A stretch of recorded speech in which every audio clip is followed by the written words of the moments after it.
예수께서 이 땅에 오신 목적은 많은 사람들의 대속물이 되기 위하여 오셨다 하셨죠. 그래서 예수님께서 십자가를 지심은 결과적으로는 자기 자신이 감당해야 할 하나님의 뜻이었고, 그런 의미에서 보면 예수님에게는 사명이었다는 것이죠. 디모데후서 2장에 보면 그 예수의 좋은 병사에 대한 말씀이 나오는데, 그 3절에 보면 나와 함께 고난을 받을지니라는 말씀을 해요. 함께 고난을 받는다라고 하는 말의 의미는 예수께서 지신 십자가를, 바울도 그 십자가를 지는 마음으로 사명을 감당한 것처럼 우리 성도들도, 물론 디모데를 권하는 말씀이지만 우리 성도들을 향한 말씀이잖아요. 우리 성도들도 우리에게 주어진 사명을 감당하는, 자기 십자가를 지고 나를 따르라는 주님의 말씀처럼 그 의미이죠. 고난을 함께 받는다는 것은. 오늘 여기 17절에도 보면 예수께서 자기 십자가를 지셨다라고 말씀을 합니다. 이 자기 십자가는 결국 예수님이 지셔야 할 십자가, 감당해야 할 십자가라는 것이죠. 이 십자가는 예수님의 사명이었다면 오늘 우리들이 지어야 할 십자가도 있다는 사실을 잊지 말아야 할 것입니다. 누구든지 나를 따라오려거든 자기를 부인하고 자기 십자가를 지고 나를 따라오라는 자기 십자가를 말씀합니다. 그러니까 우리 성도들에게는 각 사람이 지어야 할 자기 십자가가 있다는 사실입니다. 우리는 그 십자가를 지고 주님을 따라가야 되는 거거든요. 이게 예수님이 말씀하심이니까. 그럼 내가 십자가를 진다라고 말하는 것은 사명이라고 할지인데, 예수께서 십자가를 지고 골고다 언덕을 올라가셨는데, 해골이라는 뜻이라고 그랬잖아요. 그걸 올라가시는데 거기로 올라가는 그 고난, 예수님의 고난을 한번 헤아려 보면 우리가 자기 십자가를 진다는 것은 큰 고난이라는 사실. 내가 여기 해골이라는 언덕을 올라왔다고 했는데, 이 해골이라는 언덕의 이름은 물론 그 바위가 생긴 모습이 꼭 사람의 해골처럼 생겼다 해서 붙여진 이름이라고 성지순례 가보면 가이드들은 설명을 해요. 근데 그 의미는 무엇이겠습니까? 죽음의 언덕이라는 의미를 갖고 있는 거 아니겠어요? 해골의 언덕, 골고다 언덕이라는 의미는 죽음의 언덕이라는 의미를 갖고 있죠. 그러니까 내 십자가를 지고 뭐 하는 거예요? 죽으러 가는 거예요. 겟세마네 동산에서 기도하신 후에 잠들어 있는 제자들을 깨우시면서 예수께서 하신 말씀, 일어나라 함께 가자라고 말씀하셨지 않습니까? 그 함께 가는 그 길이 무슨 길이에요? 자기 십자가를 지러 가는 길이에요. 그게 바로 골고다 언덕을 가는 길이거든요. 이것처럼 오늘 우리들도 마찬가지, 내가 지어야 할 나의 십자가가 있다면 그 십자가는 그냥 질 수 있는 십자가가 아니라는 것이죠. 반드시 내가 죽음을 각오한 필사의 각오, 그런 희생의 정신 없이는 감당할 수 없는 게 바로 이 십자가라는 사실입니다. 그래서 바울도 사명이라는 관점으로 놓고 볼 때 십자가는 내가 지어야 할 사명이라고 볼 때, 사도행전 20장 24절 말씀을 여러분에게 늘 드리잖아요. 나에게 맡겨진 이 사명을 감당하려 하면은 생명조차 귀한 것으로 여기지 않는다. 이것이 바로 우리들이 감당해야 될 거다 그 말입니다. 여러분에게 주어진 직분들, 직임들, 이것들이 그냥 감당할 수 있는 게 아니거든요. 언젠가 말씀드렸잖아요. 항전직에 대한 말씀을 드렸잖아요. 항전직이라는 것은 한 번 기름을 부어 세워지면 변함이 없는 거예요. 죽을 때까지 가지고 가는 직이 항전직이라는 거잖아요. 교회적으로 보면, 직분으로 보면 장로님들, 권사님들, 안수집사님들이 항전직에 해당되는 거예요. 그런데 이 항전직이라고 하는 이 항전직 속에 뭐가 들어있는 줄 아십니까? 한 번 안수받아서 세워지면 장로, 권사, 집사가 되지만 그게 항전직이라는 건 변함없는 직이지만 그 속에 뭐가 들어있느냐? 항상 감당해야 할 사명이 있다는 거예요. 그게 항전직의 의미예요.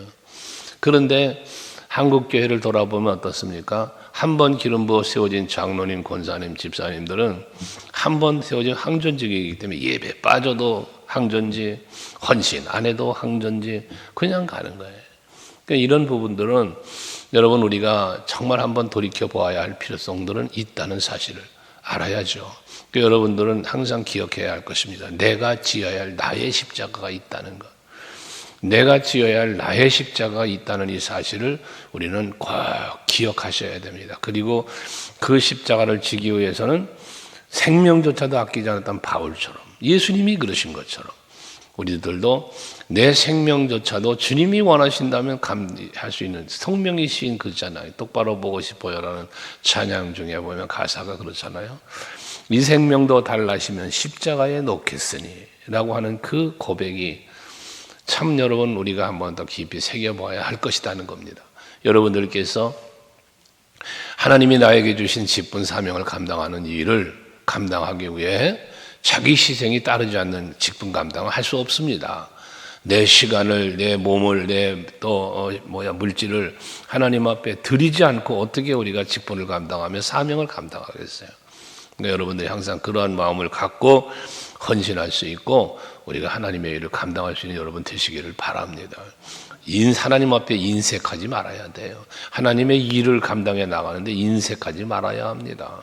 우린 왜 예수께서 나우 위해서 목숨까지 다 주셨는데 우리가 왜 하나님의 일을 감당하는데 인색해야 합니까? 그것은 세상적으로 육체적인 사고에 빠지기 때문에 그럴 수밖에 없는 것이죠. 그러면서 18절에 보면 좌우편에 다른 두 사람도 예수님과 함께 좌우편에 못 박았다.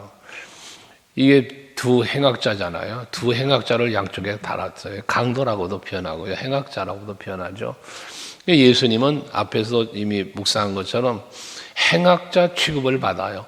행악자로 고발당하고 행악자가 처형당하는 십자가에 못 박아야 된다. 십자가에 못 박아서라며 이 빌라도에게 계속해서 유대인들이 대제사장들이 외쳤던 말 아닙니까? 행악자가 달려 죽는 그 처형을 당했다는 것. 이 행악자가 왜 그렇게 죽으셔야 돼? 예수님이 죽어야 그렇게 행악자가처럼 죽어야 하는 이유가 뭐예요? 우리들의 죄 때문에. 우리의 죄를 짊어지고 죽으셔야 하기 때문에. 근데 행악자는 누구냐? 예수님이 행악자가 아니라 그를 못 박은 자들의 행악자요. 저와 여러분이 행악자였어요. 그렇지만 그러한 우리의 죄를 대신 속죄하시기 위하여 그 행악자의 짐을 짊어지고 그리고 죽으신 거예요. 세례 요한의 외침처럼 세상 죄를 짊어지고 가는 어린 양이로다. 저와 여러분의 죄를 짊어지고 가시는 예수. 그게 바로 행악자의 죽음으로 최후를 맞이하시는 이러한 예수님의 모습이었다는 것이죠.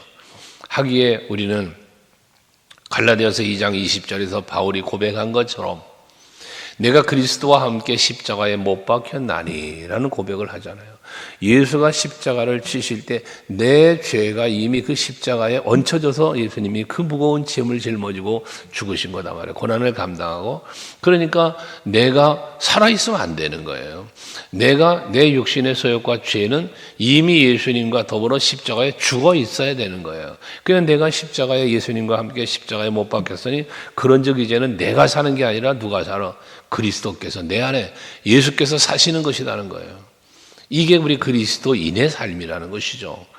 내 안에 예수가 살지 않는다면 우리는 그리스도인이 아니라고 말씀을 드렸죠. 그저 교회만 왔다 갔다 하는 종교인에 불과하다고요. 이것처럼 여러분들은 항상 예수가 나를 위하여 십자가 지심에 대하여 기억하고 이 은혜를 기억하고 나도 내가 지어야 할 자기 십자가를 지고 주님을 따르는 마음으로 그 내가 지어야 할 십자가 속에는 믿음이 들어있고 소망이 들어있고 사랑이 들어있잖아요. 이제 이러한 십자가를 감당하는 여러분들이 되셔야 돼요. 내가 행악자인데 그 행악자의 죄를 예수께서 지고 가셨다는 것. 하지만 빌라도는 19절에서 22절까지의 말씀에 보면 그 십자가 위에 죄명을 붙이게 되어 있다고 그죠? 근데 그 위에 뭐라고 썼습니까? 유대인의 왕이라 라고 그 죄패를 그렇게 갖다 붙인 거예요. 이 사람의 죄가 뭐다? 유대인의 왕이다. 근데 그 유대인의 왕이라는 죄패를 붙였는데 20절에 보면 히브리 말로 로마 말로 헬라 말로 기록을 했다는 거예요. 그러니까 히브리 사람이나 로마 사람이나 뭐 헬라인이나 다 그 글을 읽을 수 있게 했다는 거거든요. 그 사람들이 다 보았다는 거예요. 많은 사람들이 다 보았다는 거예요. 보면서 뭐라고 했어요? 유대인의 왕, 유대인의 왕, 유대인의 왕으로 모든 사람들의 입술로 그를 고백하게 하는 이 하나님의 뜻이죠. 빌라도가 그래 했다는 거예요. 그러니까 이 대제사장들이 와가지고 빌라도에게 와서 하는 말, 저 말 바꿔달라. 유대인의 왕이라고 썼는데 유대인의 왕이라고 하지 말고 자칭 유대인의 왕이라고 하라고 부탁을 하잖아요. 이 말이 다르죠. 유대인의 왕이라는 것과 자칭 유대인의 왕이라는 것은 다르잖아요. 근데 이 대제사장들의 생각 속에는 저가 스스로가 자기 입으로 나는 유대인의 왕이라고 말했으니까 우리는 인정하지 않는다는 얘기잖아요, 이게. 우리는 저 사람을 유대인의 왕으로, 예수를 유대인의 왕으로 받아들이지도 않았고 믿지도 않는다는 거예요. 오히려 이것을 신성모독이라고까지 표현했던 무리들 아닙니까? 하지만 빌라도는 어쩝니까? 내가 할 일을 했다. 내가 쓸 것 쓴 거야. 이 말이 뭐예요? 빌라도가 볼 때는 저 사람이 유대인의 왕으로 보이는 거예요.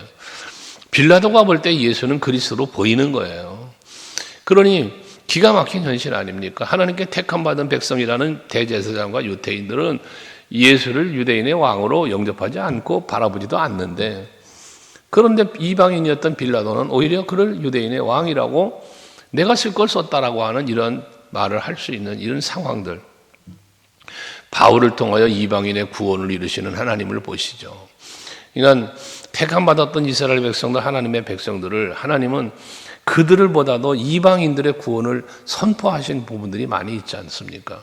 그래서 저와 여러분들은 항상 기억해야 할 것은 내가 이방인이 되었던 하나님께 택함 받은 데서 역사학자들의 기록은 우리는 셈의 후손이다라고 말을 하니까 우리가 어쨌든 간에 아브라함의 언약 속에서 우리가 태어난, 하나님의 언약 속에서 태어난 우리 민족이고 우리들이라는 사실도 또한 자부심을 가져야 할 역사학자의 이야기입니다만은 어쨌든 간에 우리가 하나님의 택한 백성이 되었다는 사실, 영적으로든 혈통적으로든 우리는 하나님의 백성이라는 사실을 기억하면서 그걸 감사하면서 이거를 자부심이라고 가질 수 있잖아요.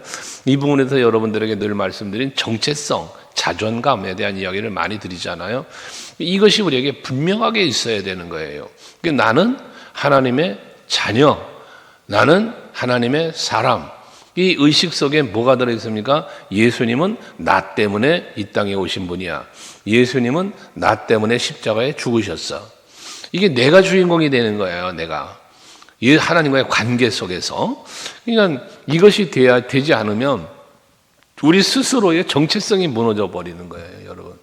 여러분 자존감도 떨어지는 거예요. 내가 누구인가에 대한 자신의 존재 가치 이걸 떨어뜨리는 거예요. 예수님의 십자가의 그 은혜와 사랑의 큰 가치를 이걸 소멸시켜 버리는 거예요. 그러니까 신앙생활이 능력 없는 신앙생활을 하고 즐겁지 않은 신앙생활을 할 수밖에 없는 거예요. 여러분들의 정체성과 자존감을 자꾸 살려가야 돼요. 그래야만 여러분 신앙생활이 행복해져요. 즐거워져요. 힘이 있어지는 거예요. 다윗 같은 사람도 어린 소년이지만 골리앗과 싸우러 나갈 수 있었던 이유는 무엇 때문이라 그랬어요? 만군의 여호와가 나와 함께 하신다. 이 믿음 하나가 그를 담대하게 만들었다고 그랬지 않습니까? 임마누엘의 신앙에 대한 말씀 수없이 드리잖아요, 여러분에게.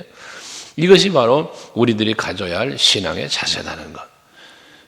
그래서 예수님이 유대인의 왕이 되어야만 우리는 뭐가 되는 거예요? 예수님이 유대인의 왕이 돼야 우리는 그 은혜로 구원받는 자가 되는 거예요. 왕의 권세로. 이게 되는 거예요. 그러니까 하나님의 자녀가 되는 정체성과 자존감을 가지려니까 하나님이 이 세상을 창조하신 창조주요, 섭리자요, 우리의 구원을 이루신 분이요, 이 사실들이 믿어져야 우리의 정체성과 자존감이 살아나는 것이거든요. 그 신앙 고백에 제일 처음 전능하사 천지를 만드신 하나님 아버지를 내가 믿는다는 거 아닙니까? 여러분들의 믿음에 대하여 항상 견고한 이 믿음의 뿌리가 있어야 되는 거예요. 그래야만 우리는 늘 이기는 신앙생활을 할 수 있게 되는 거고요. 고린도전서 15장 57절 말하잖아요. 그리스도 예수로 말미암아 이김을 주시는 하나님께 감사한다. 우리가 이기며 살 수 있는 힘은 내 스스로가 안 되는 거예요. 오직 예수의 이름으로 되는 거예요.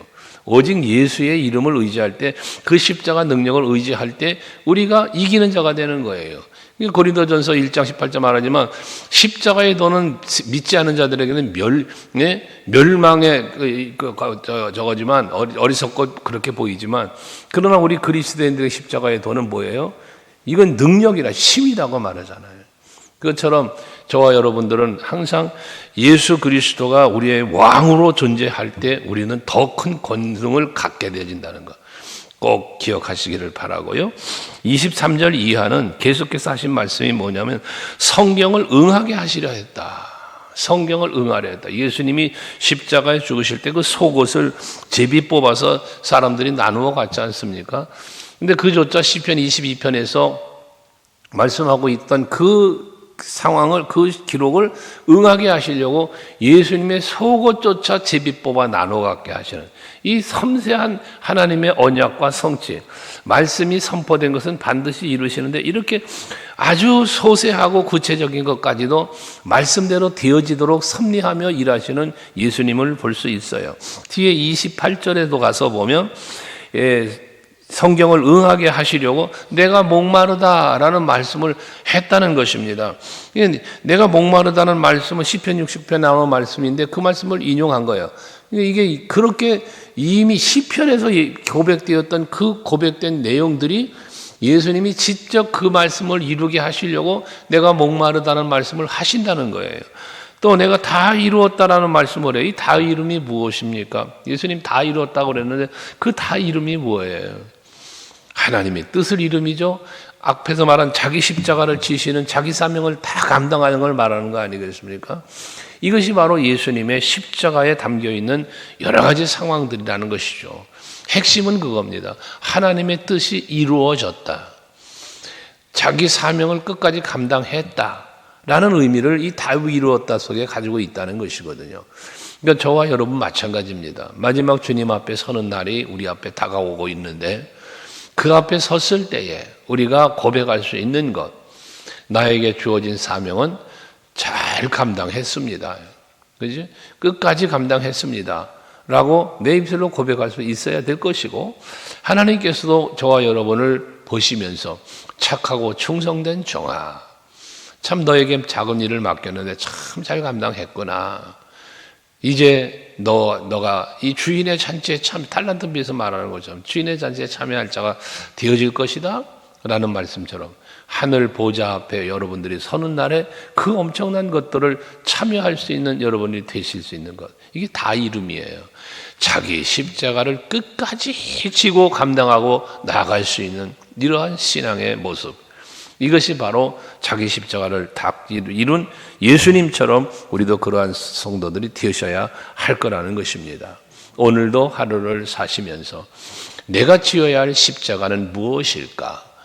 내가 지금 해야 할 일은 무엇일까? 자기 십자가는 사명이라서니까 내가 감당해야 할 사명은 무엇일까? 헤아리시면서 그에 합당하게 살면서 하나님께 영광 돌리시고, 여러분들은 또 감당함으로 말미암아 하나님이 베푸실 은혜가 여러분 삶의 현장인 가정이나 직장이나 모든 삶 속에 풍성하게 임하시기를 주의 이름으로 축원합니다. 기도하시겠습니다.